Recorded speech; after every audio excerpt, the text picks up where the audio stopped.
മനുഷ്യർക്ക് അവരുടെ ഓരോ പ്രായത്തിലും പഠിക്കേണ്ടതായ പല കാര്യങ്ങളുമുണ്ട്. ബാല്യത്തിൽ ആദ്യാക്ഷരം എഴുതി തുടങ്ങുന്ന കുട്ടി അപ്പോൾ അവിടെ നിൽക്കുന്ന മറ്റൊരാളുടെ കണ്ണിൽ ഏറ്റവും ചെറിയൊരു കാര്യമായിരിക്കും ചെയ്യുന്നത്.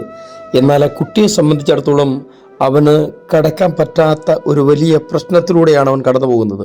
ആദ്യത്തെ അക്ഷരം എഴുതി പഠിച്ചിട്ടുള്ള എല്ലാവർക്കും അറിയാം എത്ര ബുദ്ധിമുട്ടായിരുന്നു ആ അക്ഷരമൊന്ന് എഴുതി റെഡിയാക്കിയെടുക്കാൻ, അല്ലേ?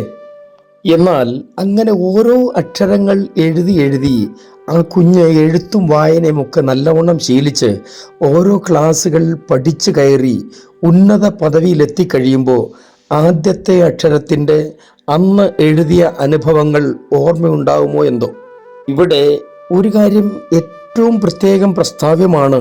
എന്താണെന്ന് വെച്ചാൽ, ആദ്യത്തെ അക്ഷരം എഴുതിപ്പിച്ച അധ്യാപകനുണ്ടല്ലോ, അല്ലെങ്കിൽ അധ്യാപിക ഉണ്ടല്ലോ, അവർ ഈ കുട്ടിയോട് കാണിച്ച ക്ഷമ, ആ കുഞ്ഞിന് അക്ഷരമെഴുതാൻ എത്ര പ്രാവശ്യം ആ കുരുന്ന് കൈപിടിച്ച് നിലത്തെഴുത്താണ് ഒരു കാലത്തെങ്കിൽ നിലത്തെഴുതി പഠിപ്പിച്ചു, പേന കൊണ്ടും പെൻസിൽ കൊണ്ടുമാണെങ്കിൽ അങ്ങനെ എഴുതി പഠിപ്പിച്ചു, 2 വരയിട്ട് അതിനിടയിലൂടെ എഴുതി അഭ്യസിപ്പിച്ചു. അങ്ങനെ എന്തെല്ലാം ബുദ്ധിമുട്ടുകൾ സഹിച്ചിട്ടാണ് ഈ ആദ്യത്തെ അക്ഷരം ഈ കുഞ്ഞിനെ കൊണ്ട് എഴുതിച്ചതെന്നറിയാമോ?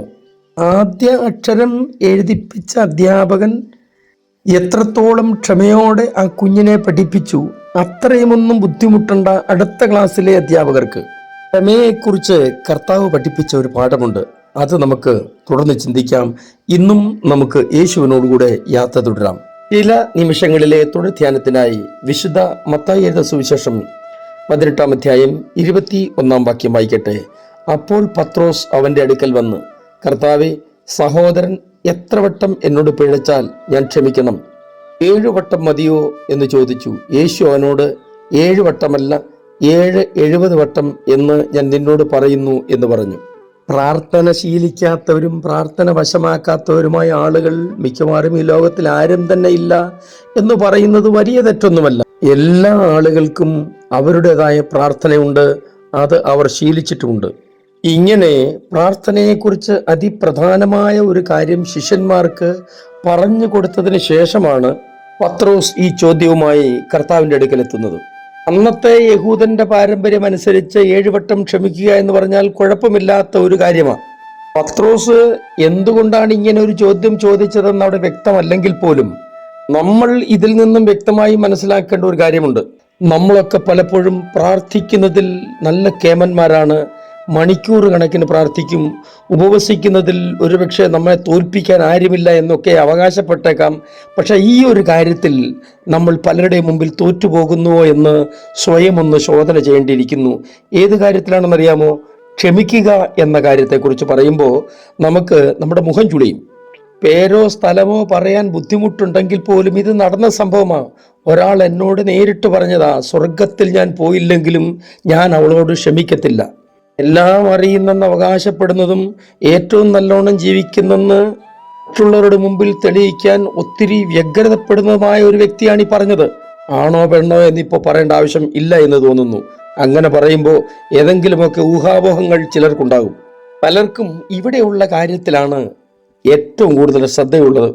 സ്വർഗത്തിൽ പോയില്ലെങ്കിലും കുഴപ്പമില്ല, എനിക്ക് അവരോട് ക്ഷമിക്കാൻ പറ്റില്ല എന്ന് പറഞ്ഞപ്പോൾ അവർ മറ്റൊരു കാര്യം വളരെ വ്യക്തമായി സമ്മതിക്കുന്നുണ്ട്.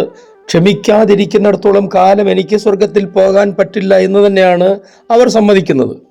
ഒരിക്കൽ വളരെ അറിയപ്പെടുന്ന ഒരു പ്രഭാഷകൻ തൻ്റെ പ്രഭാഷണത്തിന് ശേഷം വീട്ടിലെത്തിയപ്പോൾ താൻ അന്ന് പ്രസംഗിച്ച വിഷയത്തെക്കുറിച്ച് രൂക്ഷ വിമർശനവുമായിട്ട് ഒരാൾ തന്നെ ഫോൺ ചെയ്തു. താൻ അവിടെ പ്രസംഗിച്ച ഓരോ വിഷയങ്ങളും അക്കമിട്ട് നിരത്തി അതിൽ ഏതൊക്കെയാണ് തെറ്റെന്നൊക്കെ വളരെ വ്യക്തമായി ചൂണ്ടിക്കാണിച്ചുകൊണ്ടാണ് ഇയാൾ ഫോൺ ചെയ്യുന്നത്. അയാളുടെ ഫോൺ നമ്പരും മേൽവിലാസവും ഒക്കെ ഇദ്ദേഹം ചോദിച്ചു വാങ്ങി. ഇത്രയും പ്രഗത്ഭനായ എന്നെ ചോദ്യം ചെയ്യത്തക്കവണ്ണം ഇയാൾ ആരാണ് എന്ന ഭാവത്തിൽ ചിന്തകാട് കയറാൻ തുടങ്ങി. അയാൾക്ക് വിശദമായ ഒരു കത്തെഴുതാൻ തീരുമാനിച്ചു. അയാൾ കത്തെഴുതി വെച്ചു. അന്ന് രാത്രി അടുത്ത ദിവസം ഈ കത്ത് പോസ്റ്റ് ചെയ്യാൻ തൻ്റെ ജോലിക്കാരനെ ഏൽപ്പിക്കുന്നതിന് മുമ്പ് അയാൾ അത് ഒന്നുകൂടി വായിച്ചു നോക്കി. അപ്പോൾ അദ്ദേഹത്തിൻ്റെ ബുദ്ധി ഇങ്ങനെ പോയി, അതായത് ഇത്രയും കടുപ്പമാക്കേണ്ട, അല്പമൊന്ന് കുറച്ചു കളയാം. വേഗം തന്നെ കുറെ ഭാഗങ്ങൾ അദ്ദേഹം വെട്ടിക്കളഞ്ഞു. അപ്പോൾ അദ്ദേഹത്തിൻ്റെ ഹൃദയത്തിൽ മറ്റൊരു ചിന്ത വന്നത്, കുറെ കൂടെ കാത്തിരുന്നാൽ ഒരുപക്ഷെ ഇനി എന്തെങ്കിലും വ്യത്യാസപ്പെടുത്തേണ്ടി വരുമോ എന്ന് നോക്കാം എന്ന് വെച്ച് അദ്ദേഹം ആ കത്ത് പോസ്റ്റ് ചെയ്തില്ല. അങ്ങനെ കുറെ ദിവസങ്ങൾ കാത്തിരുന്നപ്പോൾ ഒരുപാട് മാറ്റങ്ങൾ തൻ്റെ കത്തിന് താൻ തന്നെ ഉണ്ടാക്കേണ്ടി വന്നു. ഏറ്റവും ഒടുവിൽ നടന്നത് ഒരു സുഹൃത്തിന് എഴുതുന്നത് പോലെ ഊഷ്മളമായ ഒരു കത്ത് തൻ്റെ പ്രതിയോഗി എന്ന് താൻ ആദ്യം വിചാരിച്ച ആളിന് എഴുതി അയക്കേണ്ടി വന്നു. നോക്കൂ പ്രിയരെ, സമയം അനുവദിച്ചാൽ പരിഹരിക്കാൻ കഴിയാത്ത ഒരു പ്രശ്നവും ഇല്ല നമ്മുടെ ജീവിതത്തിൽ. സമയത്തിന് നമ്മൾ വിചാരിക്കുന്നതിനേക്കാളൊക്കെ അസാധാരണമായ സൗഖ്യദായക ശേഷിയുണ്ട്. എല്ലാം ഇപ്പം തന്നെ തീർക്കണം, ഇന്ന് തന്നെ തീർക്കണമെന്ന് വിചാരിക്കുമ്പോഴാണ് കാര്യങ്ങളൊക്കെ കൈവിട്ടു പോകുന്നത്. ഏതൊരാളും മനസ്സിലാക്കേണ്ട ഒരു കാര്യമുണ്ട്. വിമർശിക്കപ്പെടാതിരിക്കാൻ തക്ക വളർച്ചയൊന്നും പ്രാപിച്ചവരല്ല നമ്മളെന്ന് സ്വയമൊന്ന് ചിന്തിച്ചു കഴിഞ്ഞാൽ തീരാവുന്ന പ്രശ്നമേ ഉള്ളതൊക്കെ. മറ്റൊന്ന് വീണിടത്ത് കിടന്ന് ഉരുളാൻ ശ്രമിക്കാതെ തിരുത്തി മുന്നേറാൻ ശ്രമിക്കണം. ഇന്ന് തന്നെ നമുക്ക് ക്ഷമിക്കേണ്ടവരോടൊക്കെ ക്ഷമിച്ചിട്ട് പ്രാർത്ഥന തുടരാം. കർത്താവ് നിങ്ങളെ സഹായിക്കട്ടെ. സ്വർഗീയ പിതാവേ, എൻ്റെ എല്ലാ പ്രിയപ്പെട്ടവരെയും അങ്ങയുടെ കരങ്ങളിലേക്ക് ഏൽപ്പിച്ച് അനുഗ്രഹിച്ച് പ്രാർത്ഥിക്കുന്നു. ഞങ്ങളുടെ ജീവിതത്തിൽ മറ്റുള്ളവരോട് ക്ഷമിക്കാനുള്ള ദൈവകൃപ തന്ന് ഞങ്ങളെ സഹായിക്കണമേ. യേശുക്രിസ്തുവിൻ്റെ അൻപുള്ള നാമത്തിൽ തന്നെ ആമേൻ.